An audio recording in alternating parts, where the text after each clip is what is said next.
Ito muna tayo sa tinatawag na spiritual na digmaan. No? Dahil ito ang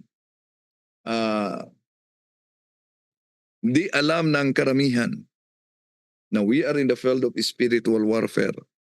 We have mortal enemy who wants to destroy us, not just in this life, but in the next. May isang kaso na dinala sa office ng exorcism and deliverance noon. Pagkatapos, di ko tinapos na lang. Although nagbalik ang kaniyang consciousness, pero napakalakas. Bakit? Dahil nang nagbalik na ang kanyang consciousness, mas pinipili niya ang demonyo na nagbigay daw ng swerte ng kanyang negosyo. Ito ang, ito ang pangyayari. So, tinanong ko siya kung i-renounce ba niya ang demonyo. Ayaw niya. So, napansin niyo, ayaw niyang i-renounce. No? Lumingon siya.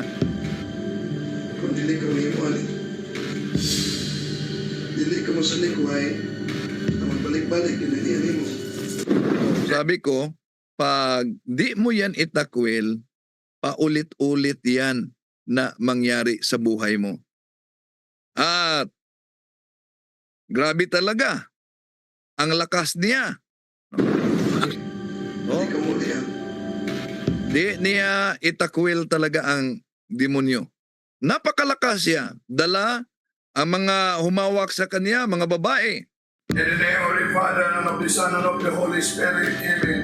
In the name of Jesus of Nazareth, through His tremendous power as God, and through His most powerful and salvific name, Ito napakalakas talaga niya. At may aversion of sacramentals dahil in the name of Jesus, go depart right now, and go immediately and directly to the foot of the cross of Jesus Christ, and never return. At dahil ang ating talakayan ngayon ay may kaugnayan sa spiritual na digmaan, magdasal muna tayo ng prayer for protection. In the name of the Father, and of the Son, and of the Holy Spirit. Amen. Lord Jesus, I ask you to protect our families. Banggitin niyo sa isipan ninyo ang mga miyembro ng pamilya ninyo.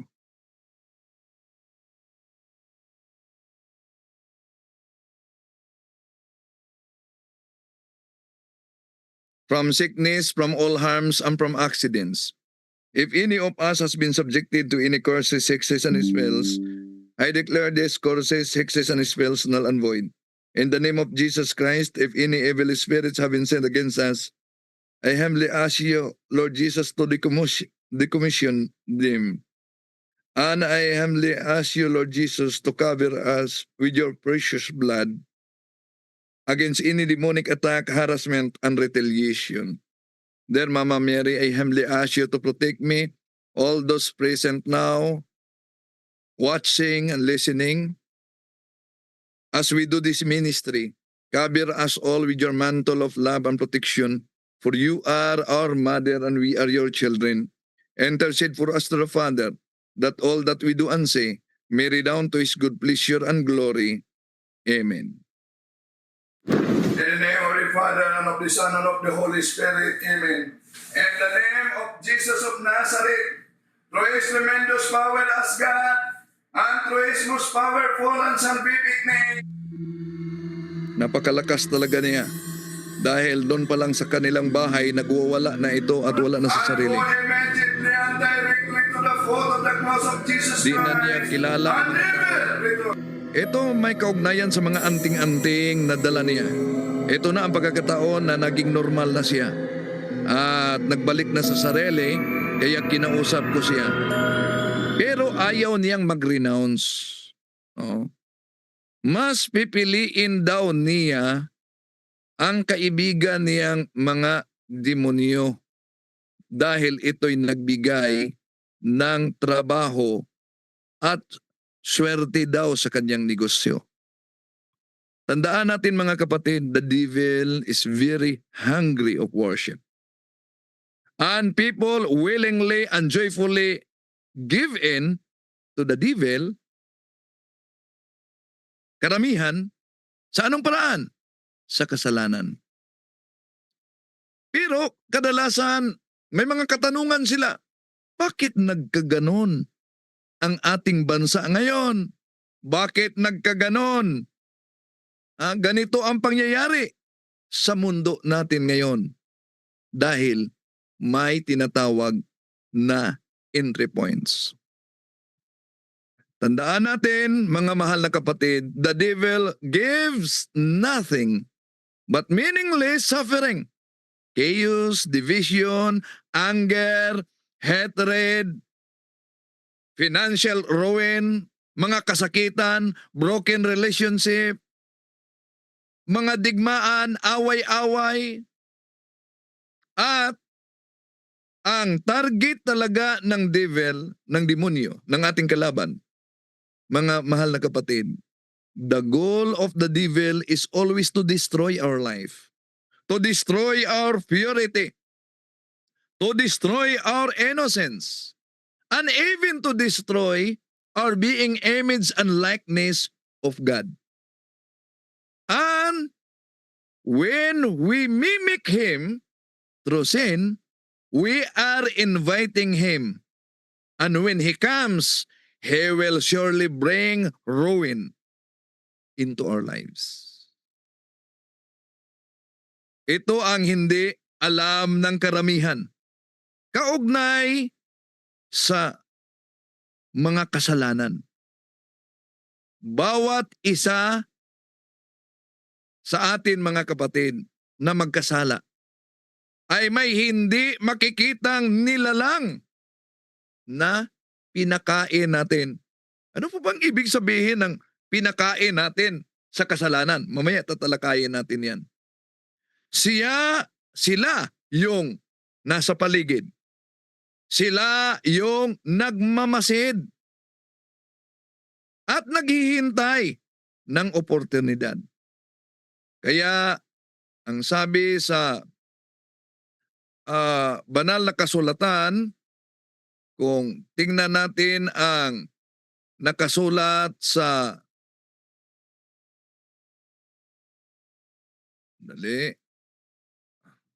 tingnan natin itong nakasulat sa unang Pedro, no? Unang Pedro Kapitulo 5 versikulo 8. Sandali. Meron palang unang Pedro 5:8. Maging handa kayo at magbantay. Ang diablo, ang kaaway ninyo ay parang liyong umuungal at ali-aligid na naghahanap ng malalapa. Yan ang napaka-piligro.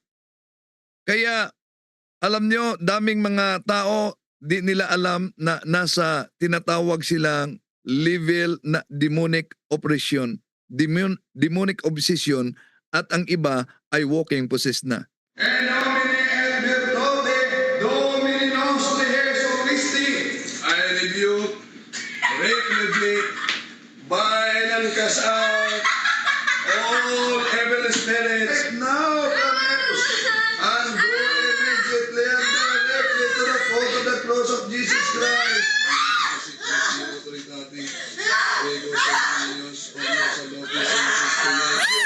Please do not allow these spirits to return. In the name of Jesus of Nazareth, who is tremendous power as God, and who is whose power to his salvific name.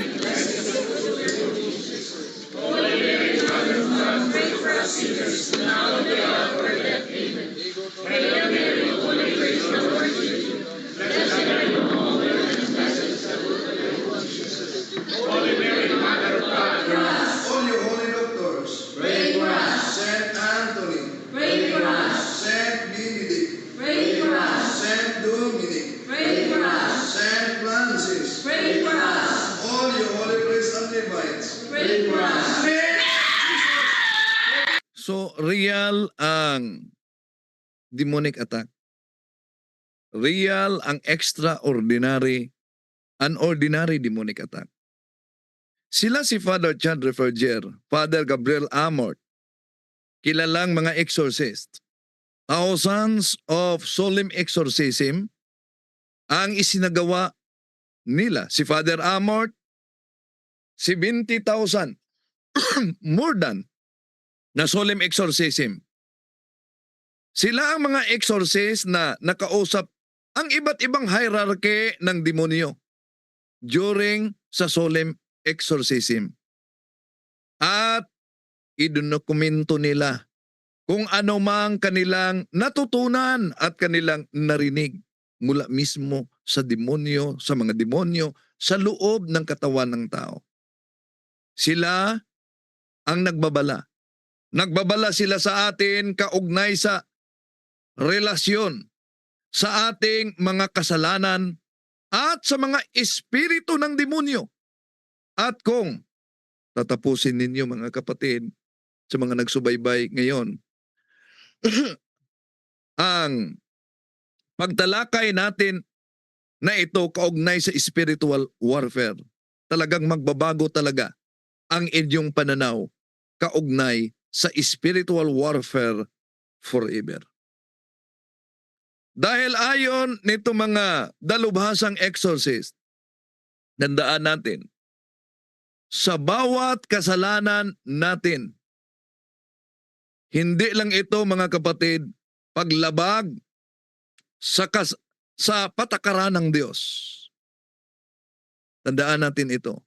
Sa bawat kasalanan, hindi lang ito paglabag sa patakaran ng Diyos, kundi ito ay isang pagbukas sa pintuan ng buhay ng tao. At meron talagang papasok nito. Ang demonyo ay tunay at aktibong kalaban sa ating buhay. Si Father Chad Referger at si Father Gabriel Amort, sila ay naglaan ng mga panahon sa pag-aaral tungkol dito. Hinarap nila ang mga demonyo. Kinausap nila ang mga demonyo sa pamagitan ng katawan ng tao. Sila mismo ang mga saksi kung ano ang mga nangyayari sa kaluluwa na naging infested sa demonic influence.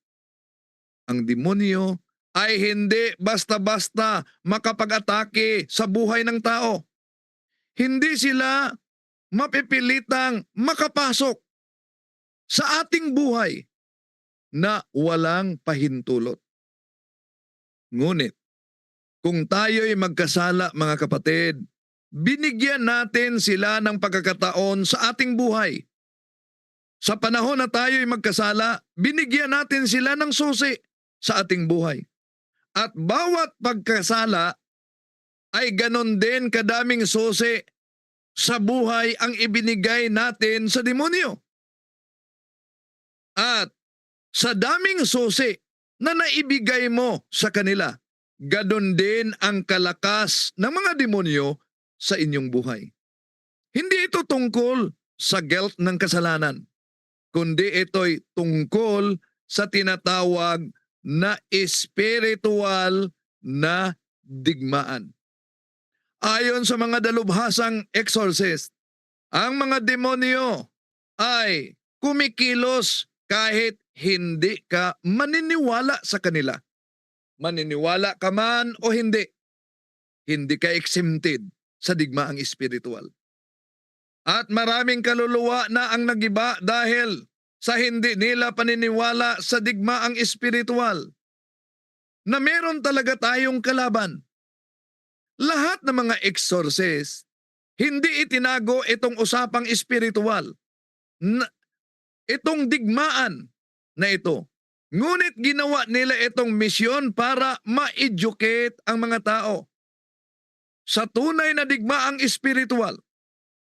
Ang mga kilalang exorcist na si Father Chad Referger, Father Gabriel Amort, Father Jose Francisco Sequia, Father Winston Kabading Order of Preacher, Father Jojo Zerodo, Father Nonet Ligaspi at iba pang mga exorcist ay nag-warning sa atin mga kapatid.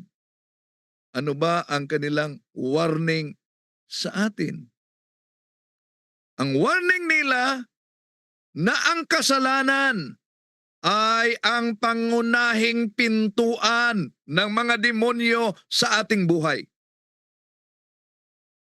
Ito ang paalala ng mga exorcists. Demons are very legalistic. May sinusunod silang patakaran. At ang pinakamalaking patakaran, mga kapatid, na sinusunod nila, alam nyo ba? Ang pinakamalaking patakaran na sinusunod nila ay nangangailangan sila ng bukas na pintuan. Nangangailangan sila ng pahintulot sa kanilang pagpasok. Pagpasok sa katawan ng tao sa pamamagitan ng ating mga kasalanan. Pintuan sa pamamagitan ng ating kasalanan. Ang mga demonyo ay may limitasyon sa kanilang kapangyarihan, mga kapatid. Maaari silang labanan, maaari silang palayasin. Pero ito'y dapat nating maunawaan kung paano at sa paanong paraan sila makapasok sa bukas na pintuan. At ano ba ang paalala nito ni San Pedro? Balikan muna natin ang paalala ni San Pedro. San Juan sa bawat kasalanan. Sabi niya, ang nagpatuloy sa pagpakasala ay kampon ng diablo, sapagkat sa simula pa'y nagkasala na ang diablo, kaya't naparito ang anak ng Diyos upang wasakin ang mga gawa ng diablo. See?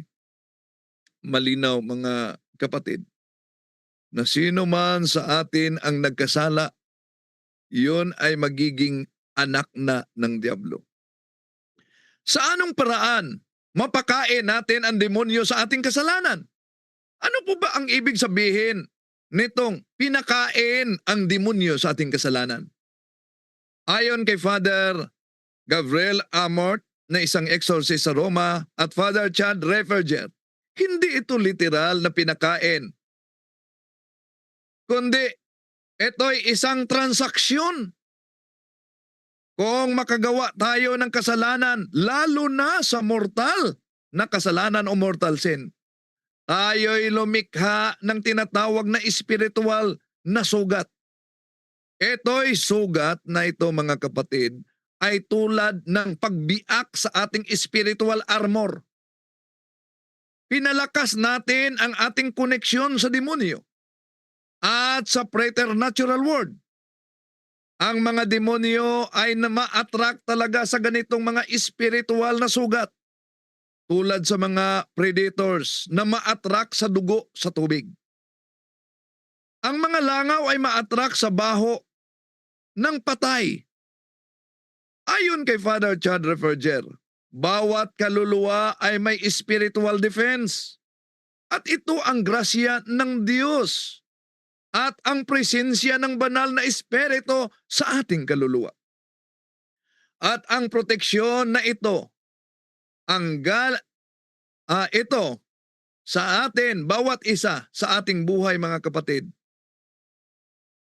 pwedeng mawala sa panahon na tayo'y pipili ng kasalanan. Kung tayo'y magkasala, ating itinapon ang proteksyong espiritual na ito. Lumalakas at lumabas tayo, mga kapatid, sa tinatawag na spiritual na protection.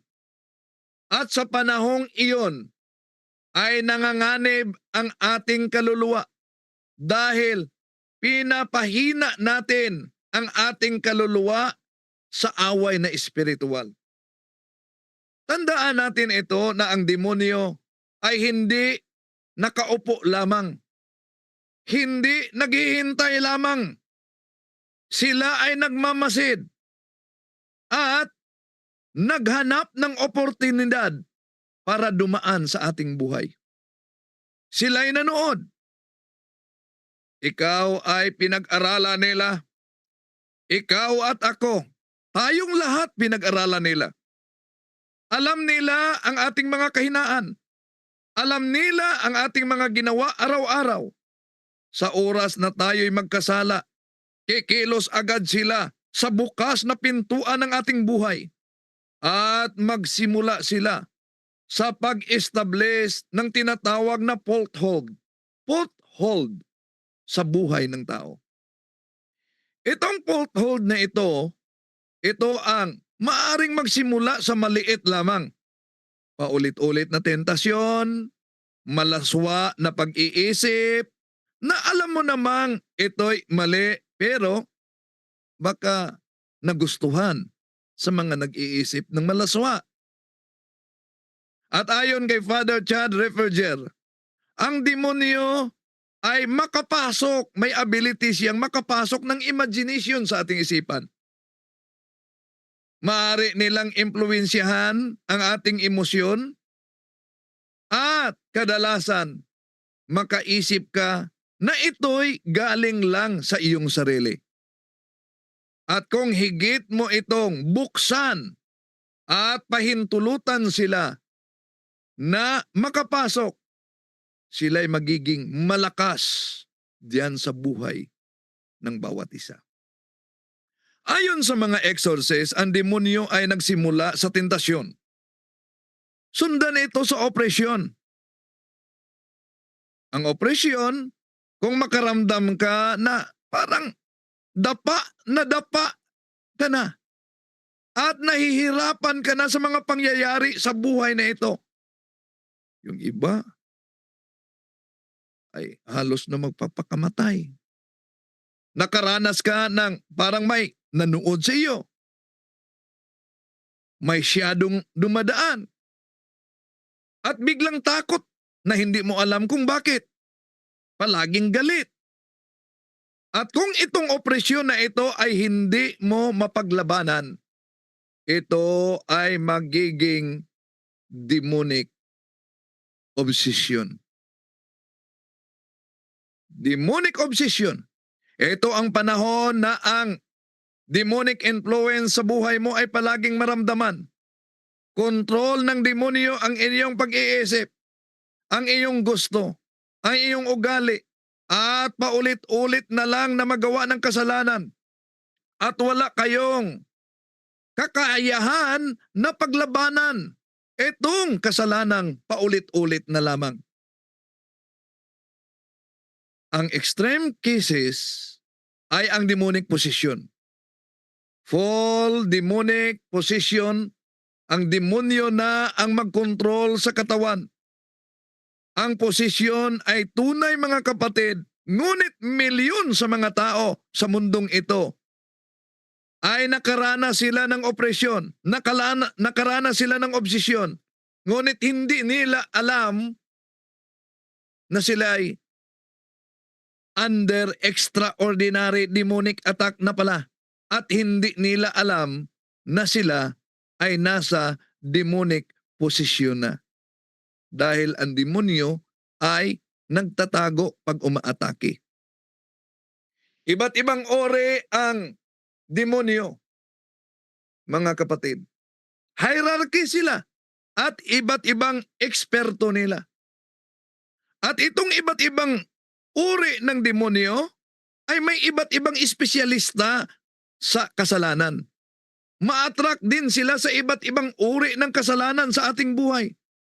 Demon of lust ay maghatid sa sexual sin. Ang sexual sin is very sticky sin. Demon of pride ay maghatid ito sa tinatawag na arrogance and self-worship. Ang demon of despair, maghatid ito sa kawalan ng pag-asa at suicidal thought. Kung paulit-ulit mong ginawa ang isang uri ng kasalanan, ikaw ay agad-agad nagpadala ng signal. Ikaw ay nag-imbita ng specific demons na kakabit sa iyong buhay. At kung ang demonyo ay kakabit na sa buhay dahil sa kasalanan, gawin talaga niya ang lahat niyang makakaya na gagawin para makontrol at paulit-ulit kang gagawa ng kasalanan hanggang papahinain niya ang iyong lakas na loob. Hihiwalay ka sa mga tao na maaring tumulong sa iyo. Lulong na sa kasalanan. At ito ang ibig sabihin ng mga exorcist na bawat kasalanan ay pinakain natin sa espiritual natin na kalaban. Hindi ito literal na pagkain, mga kapatid, na tulad sa pagkain natin. Kundi ang ating kasalanan ang nagbigay sa kanila ng lakas. Nagbigay sa kanila ng authority. Nagbigay sa kanila ng access. Sa bawat pagpakasala natin, pinalakas natin ang espiritu na gigiba sa ating kaluluwa. Sabi din ni Father Chad Referger, ang demonyo ay nasa ilalim ng batas. Hindi siya pwedeng kikilos sa kanyang gusto dahil inilagay sila ng Diyos sa limitasyong kilos. At ang pag-unawa nitong limitasyon na ito ay very crucial, mga kapatid. Kung protektahan natin ang ating sarili sa espiritual na digmaan, ang demonyo ay hindi maaring makapuses o maka-oppress o maka-obsess sa sino mang tao kung wala siyang pahintulot sa demonyo. Tandaan natin ito. At bakit ba tayo ang target nito? Bakit tayo ang target? Tandaan natin ang nakasulat sa 1 Pedro Kapitulo 5 versikulo 8. Maging handa kayo at magbantay ang inyong kaaway. Ang kaaway ninyo ay parang liyong umuungal at aaligid na naghahanap ng malalapa. Sa 9, labanan ninyo siya. So inaanyayahan tayo, mga kapatid, na lalaban talaga nitong espiritual na digmaan. Pero di natin ito makaya sa ating sarili laman. Nangangailangan tayo ng grasya ng Diyos. Kaya, mga mahal na kapatid, sa matagal nang hindi nangangumpisal, ito lamang ang ordinaryong paraan para ang tao ay mapatawad sa Diyos, sa simbahan. Kadalasan, maiisip, kaya maraming mga Katoliko ang hindi na nangungumpisal. Pero nangumunyon. Bakit? Dahil nasa kanilang isip, bakit kailangan pa tayo mangungumpisal sa pare na ang pare ay tao lang? Ba't di na lang tayo direktang mangungumpisal? Doon mismo sa Diyos na siya'y alam ang lahat. Pero ito ang tandaan natin, na sa ating pagiging binyagang Katoliko, Galatia 3:27, tayo ay nagiging bahagi sa katawang ito. At ayon kay San Pablo sa 1 Korinto, Kapitulo 12, versikulo 24, na ang sakit sa isang bahagi ng katawan ay sakit sa buong katawan. Anong ibig sabihin? Sa binyag natin, mga kapatid, nagiging kabahagi tayo sa iglesia na katawan ng ating Panginoon Jesucristo. At tuwing tayo'y magkasala, nasakta natin ang iglesia, ang katawan ni Ginoong Jesucristo dahil nagiging kabahagi tayo nito sa pamamagitan ng binyag. Kaya tayo'y makipag-reconcile, hihingi ng tawad sa Diyos sa pamamagitan ng kanyang iglesia, ang mystical body of Christ. Pero kung ikay matagal na walang kumpisal, alam niyo, pag nangumpisal ka, pinatawad sa Diyos ang inyong kasalanan sa pamamagitan ng pari. Juan Kapitulo 20, 21, 23. Pero ang demonyo na na-attract sa kasalanan na ginawa mo ay nakakapit pa sa katawan mo. Okay? So remember, very important yung sacramentals because not only the sacramentals assist the sacramentals assist the sacraments. The sacramental of exorcism and the ministry of liberation, like like holy water, etc., assist the sacrament of confession. Okay? Kaya nga, very important, kapag ako 10 taon hindi ako nagsisimba, I'm in the state of sin for 10 years, unti-unti kumakapit ang mga spirito sa akin. The longer I am not going to confession, the more and more spirits attached to my body, my emotions, my imagination, my lower faculties. Now, I go to confession and also my soul belongs to the devil. Ngayon, ako'y nagkumpisal. What will happen? The Lord forgives me. My soul is free. But hindi automatic nawawala ang mga spirito na nakakapit sa katawan ko. That's why may mga tao, Father, gusto ko na magbagong buhay, ngunit napakaraming hadlang. Ngayon na gusto ko maging isang mabuting Katoliko. So many challenges, so many obstacles because the spirits are still attached to the person. That's why that is where the sacramentals are very important. Don't underestimate being in the state of sin for a long time. That's why kaya nga kapag binibinyagan niya ang isang bata, di ba dapat kapag nabinyagan ang isang bata, dapat pure na. Bakit kailangan pa ng exorcism? Iyan mga kapatid, sa mga nagsubaybay ngayon, ikaw na isang Katoliko na nanonood ngayon, ilang taon na ba wala kang kumpisal? Sa pag-ikot ko sa iba't ibang mga dioceses, mga kapatid, sa ating bansa, ito talaga ang reklamo ng mga pari na nakausap ko. Sabi ng mga pari, brother, parang walang kasalanan ang mga parishioners ko. Wala na mangungumpisal. Mga kapatid, paalala natin ito. Na ito ay hindi lamang turo ng simbahan, kundi ito mismo ay utos ng ating Panginoong Hesukristo. Juan Kapitulo 20, versikulo 20, 21, 22, 23. At alam nyo ba, kung pinatawad na tayo sa kumpisal, kaya iyon ang mahirapan mag-unawa ang ibang sikta. Bakit? May hindi natanggal diyan sa pangungumpisal. Tinanggal sa mortal sin ang tinatawag na punishment sa impyerno. Pero merong hindi pa natanggal. Yung tinatawag na temporal punishment. Ano po yung temporal punishment? Para maunawaan, ito. Halimbawa, ang aking kasalanan ay nangangalunya ako.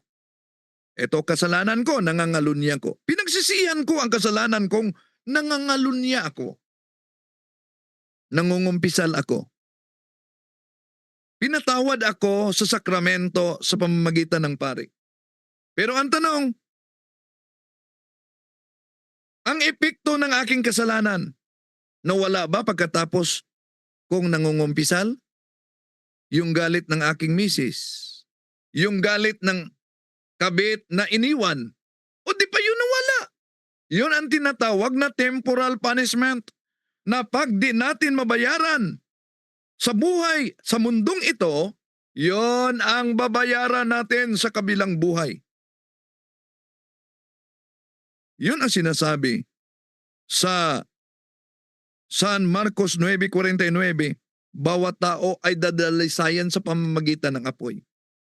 Kaya mga kapatid, alam niyo, hindi enough, ulitin ko, hindi enough ang state of grace na makapasok agad sa langit. Ulitin ko, hindi enough ang state of grace sa kaluluwa natin na makapasok agad sa langit. Kung meron pa tayong temporal punishment sa mga kasalanan na hindi natin nababayaran na pinagsisihan na. At iyon ay pwedeng mawala sa pamamagitan ng plenary indulgence.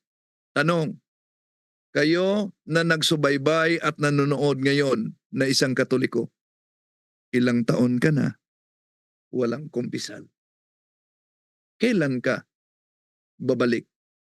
At lalo na sa mga paulit-ulit na nangumunyon, ngunit walang kumpisal, kailan mo gawin at sundin ang napakagandang sakramento na handog ng ating Panginoon Jesucristo sa atin?